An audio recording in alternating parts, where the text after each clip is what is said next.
प्रिय विद्यार्थियों, online class में आपका अभिनंदन, स्वागत। मैं इस वीडियो में आपके साथ जिस विषय पर बात करूंगा वो विषय है, वो टॉपिक है मोहम्मद बिन तुगलक की विभिन्न योजनाएं। प्रिय विद्यार्थियों, जैसा कि मैं अपने पूर्ववर्ती वीडियो में आपको बता रहा था कि मोहम्मद तुगलक ने अपने पिता गयासुद्दीन तुगलक की मृत्यु के बाद 1325 ईस्वी में वो गद्दी पर बैठा। और मोहम्मद तुगलक का प्रारंभिक नाम, या क्यों कहें कि जो वास्तविक नाम था वो था जूना खां, और उसने बाद में उल्लुगु खां की उपाधि धारण की थी। और जब वो सुल्तान के रूप में गद्दी पर बैठा, दिल्ली सल्तनत की गद्दी पर बैठा, तो वो मोहम्मद बिन तुगलक के नाम से गद्दी पर बैठा। उसका शासनकाल सल्तनत कालीन भारतीय इतिहास और मध्यकालीन भारतीय इतिहास में अपने नवाचारों के लिए, अपनी नई नई योजनाओं को लागू करने के लिए जाना जाता है। प्रिय विद्यार्थियों, मैं अगर हम निष्पक्ष रूप से बात करते हैं कि शासकों की योग्यता की, बुद्धिमत्ता की, उनकी सूझबूझ की, उनके बौद्धिक स्तर की, उनके नवाचारों की, उनके सुधारों की, तो आप यकीन मानिए कि दिल्ली सल्तनत में जो सर्वाधिक पढ़ा लिखा, विद्वान, अन्य भाषाओं का जानकार, सभी धर्मों की उदारता में विश्वास करने वाला, समन्वय का जो पक्षपाती था, पक्ष लेने वाला था, और हिंदुओं के त्योहार भी मनाने वाला था, और इतना जो उदार, तर्कशील, बुद्धिमान और अन्य बहुत सी भाषाओं का जानकार, ऐसा विद्वान और योग्य शासक था मोहम्मद बिन तुगलक। लेकिन वो अपनी योजनाओं, अबे देखिए, मैं पहले ही अपन इस पे बात नहीं करेंगे कि उसकी योजनाएं असफल होने के कारण वो पागल के नाम से जाना गया, पागल बादशाह। वो हम यथास्थान अलग जगह जो उसकी मूल्यांकन करेंगे, जब चर्चा करेंगे, तो हम बात करते हैं कि मोहम्मद बिन तुगलक की विभिन्न योजनाएं। तो प्रिय विद्यार्थियों, जो हम जियाउद्दीन बर्नी का ग्रंथ पढ़ते हैं, जो तत्कालीन समकालीन जो मुस्लिम इतिहासकार था जियाउद्दीन बर्नी, जिसने मोहम्मद तुगलक की मृत्यु के बाद शासन करने वाले उसके चचेरे भाई फिरोज शाह तुगलक के शासनकाल में जो अपना ग्रंथ लिखा था, तारीख़ फिरोज शाही। उस तारीख़ फिरोज शाही में, अब यह अलग बात है कि वो जो ग्रंथ है, वो ग्रंथ उसने फिरोज को प्रसन्न करने के लिए लिखा, तो शायद उसमें मोहम्मद तुगलक के प्रति पूर्वाग्रह भी नजर आता है कि जब वो उसको प्रसन्न करने के लिए ग्रंथ लिखता है फिरोज को, तो फिर भी जो उसकी योजनाएं थी मोहम्मद तुगलक की, उन योजनाओं की जानकारी जियाउद्दीन बर्नी का जो ग्रंथ है तारीख़ फिरोज शाही, उसमें मिलती है। मैं आपको क्रम से मैं बता दूंगा जहां जानकारी मिलती है कि हमें किस सन में वो नीति योजना क्रियान्वित की गई थी। हम बात करेंगे उसकी जो 6 योजनाएं हैं, जो आपके पाठ्यक्रम की दृष्टि से, आपके एग्जाम की दृष्टि से महत्वपूर्ण स्थान रखती हैं। तो जैसे पहली योजना जो है, वो हम बात करते हैं नए कृषि विभाग की स्थापना, जिसका नाम रखा दीवाने अमीर कोही, अर्थात कृषि विभाग की स्थापना। मोहम्मद तुगलक भारतीय इतिहास में, सल्तनत कालीन इतिहास में ऐसा शासक था जो अपने नवाचारों के लिए, अपनी नई योजनाओं को, अपने आविष्कारों को, नीतियों को, अपने बौद्धिक स्तर की जो उसकी सोचने की क्षमता थी, उसके आधार पर वो नवाचारों को लागू करने वाला शासक माना जाता है। तो उसने सबसे पहले ये विचार किया, उसने ये सोचा कि मैं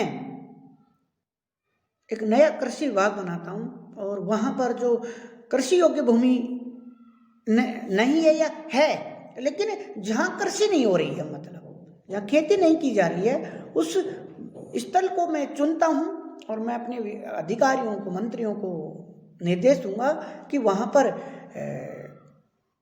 कृषि की जाए। और कौन सी कृषि, जो अपन आज देखते हैं फार्मिंग कृषि, या जो बदल बदल कर कृषि, एक ही जो भूमि है उसमें जैसे अपन वर्ष में 2 फसलों की बात करते हैं, 3 की बात करते हैं कि 2 3 फसलें बदल बदल कर फसलें उगाने का जो फार्मिंग कृषि जो है सिस्टम, उसके तहत उसने ये योजना बनाई। तो ये बहुत महत्वपूर्ण योजना थी अगर देखी जाए तो।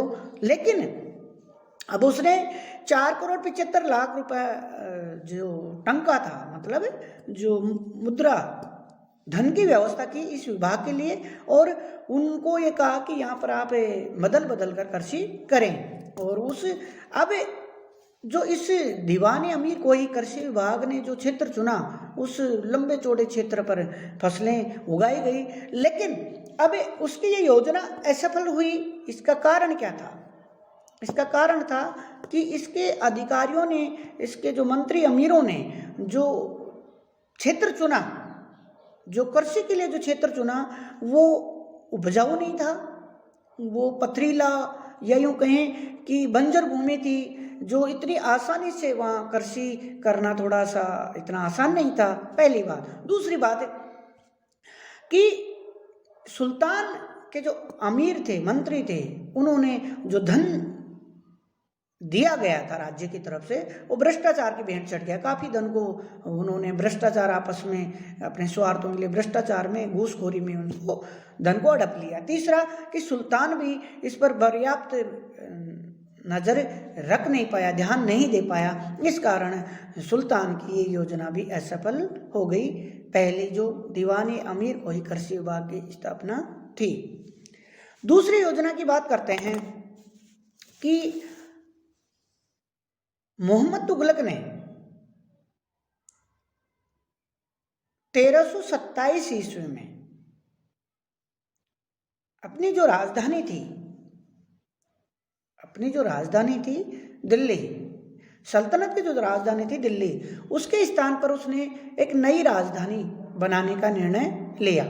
ये वो बहुत महत्वपूर्ण योजना थी उसकी कि उसने दिल्ली के स्थान पर देवगिरी, जिसको दौलताबाद नाम दिया गया, दौलताबाद में राजधानी, दिल्ली सल्तनत की राजधानी बनाने का निर्णय लिया।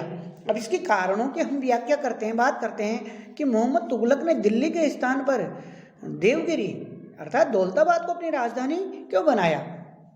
इसके कई कारण हमें नजर आते हैं, जो तत्कालीन इतिहासकार भी बताते हैं। कि पहला तो ये कि उस समय जैसा कि आप देखते हैं कि भारत पर मंगोल आक्रमणों का खतरा बराबर बना रहता था, और पश्चिमोत्तर भाग से, क्षेत्र से दिल्ली पर मंगोल आक्रमण होते रहते थे। और आप जानते हैं क्योंकि दिल्ली ज़्यादा नज़दीक थी, पश्चिमोत्तर जो क्षेत्र की हम बात करते हैं, बजाय दौलताबाद के, तो मोहम्मद तुगलक मंगोल आक्रमण से सुरक्षा के लिए अपनी राजधानी को दौलताबाद ले गया, एक कारण। दूसरा, जो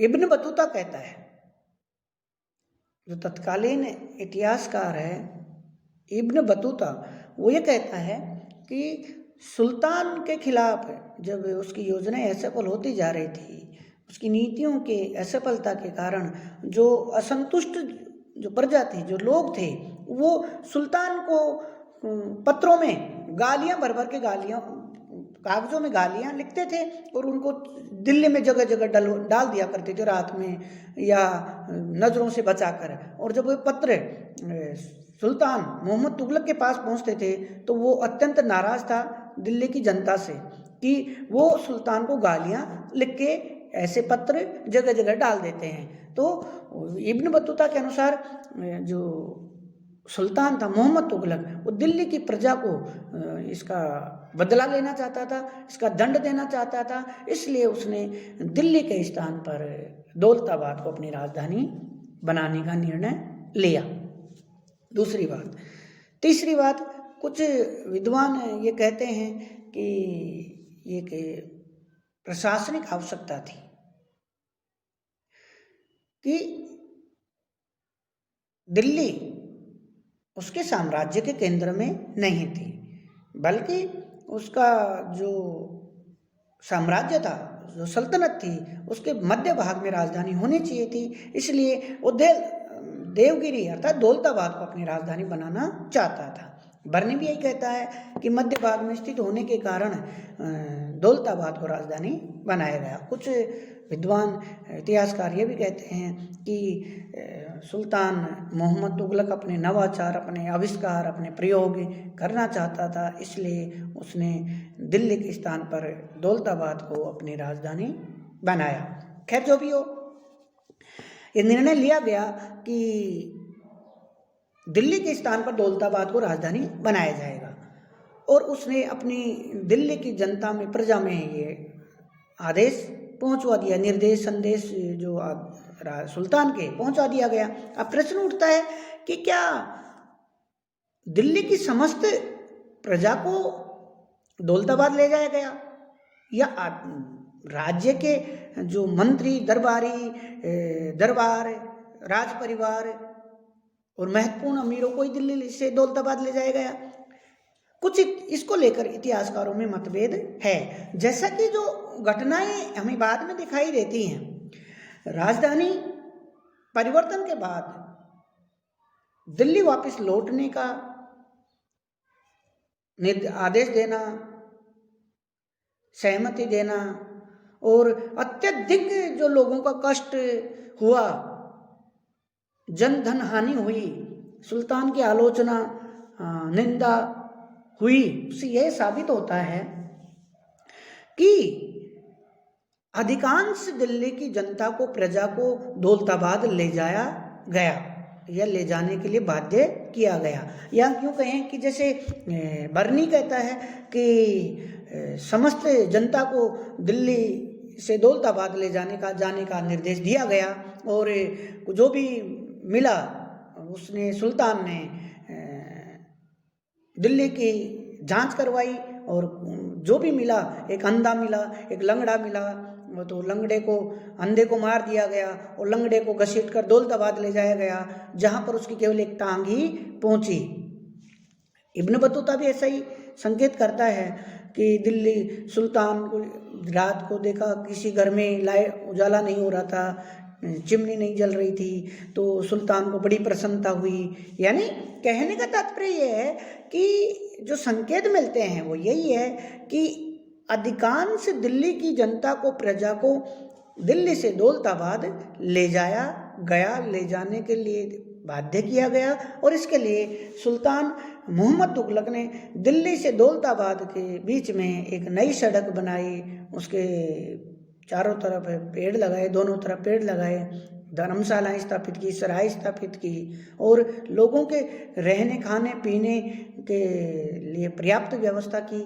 लेकिन फिर भी आप जानते हैं कि अधिकांश जो प्रजा थी, जनता दिल्ली, जो उनका दिल्ली अपने के प्रति, अपने मूल निवास, अपने जन्म स्थान के प्रति गहरा लगाव था, जुड़ाव था, वो उसको पसंद नहीं आया। लेकिन फिर भी लोगों को वहाँ ले जाया गया, और इस भीषण जो कष्ट हुआ लोगों को दौलताबाद जाने में, कई लोगों की भूख से, बीमारी से मृत्यु हो गई, और वहाँ की जलवायु लोगों को पसंद नहीं आई, अत्यधिक कष्टों का सामना करना पड़ा।